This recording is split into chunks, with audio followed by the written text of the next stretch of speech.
CM Revanth Reddy అధ్యక్షతన CLP meeting కొనసాగుతోంది. MC హెచ్ఆర్డీలో ముఖ్యమంత్రితో భేటీ అయ్యారు ఎమ్మెల్యేలు. రాష్ట్ర వ్యవహారాల incharge Deepa Das Munshi, PCC chief Mahesh Goud ఈ సమావేశానికి హాజరయ్యారు. కులగణన సర్వే, ఎస్సీ వర్గీకరణ అంశాలపై చర్చ జరుగుతోంది. ఎస్సీ వర్గీకరణ, బీసీ కులగణన అంశాలను ప్రజల్లోకి తీసుకెళ్లాలని నిర్ణయించారు. ఎస్సీ వర్గీకరణపై ఉమ్మడి నల్గొండ జిల్లాలో, బీసీ కులగణనపై ఉత్తర తెలంగాణలో సభకు ప్లాన్ చేయాలని నిర్ణయించారు. మరోవైపు రాష్ట్ర ఆర్థిక స్థితిని ఎమ్మెల్యేలకు వివరించారు సీఎం రేవంత్. అటు deputy CM Bhatti Vikramarka power point presentation ఇచ్చారు. ఇక సీఎల్పీ సమావేశానికి భద్రాచలం ఎమ్మెల్యే తెల్లం వెంకట్రావుతో పాటు ప్రొఫెసర్ కోదండరాం హాజరయ్యారు.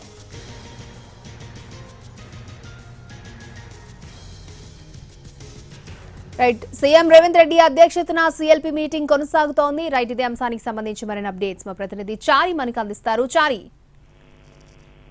సుదీర్ఘంగా సీఎల్పీ సమావేశం కొనసాగుతుంది. మరి కాసేపట్లోనే ముగిసే అవకాశం ఉంది. ఇప్పటి వరకు ప్రభుత్వం ఇటీవల తీసుకొచ్చినటువంటి ఎస్సీ వర్గీకరణకు సంబంధించినటువంటి అంశం, అలాగే బీసీ కులగణనకు సంబంధించి వచ్చినటువంటి అనుమానాలు కావచ్చు, లేవనెత్తుతున్నటువంటి ప్రశ్నలకు సంబంధించి చాలా క్లారిటీ ఇచ్చేటువంటి ప్రయత్నం మంత్రులు చేశారు.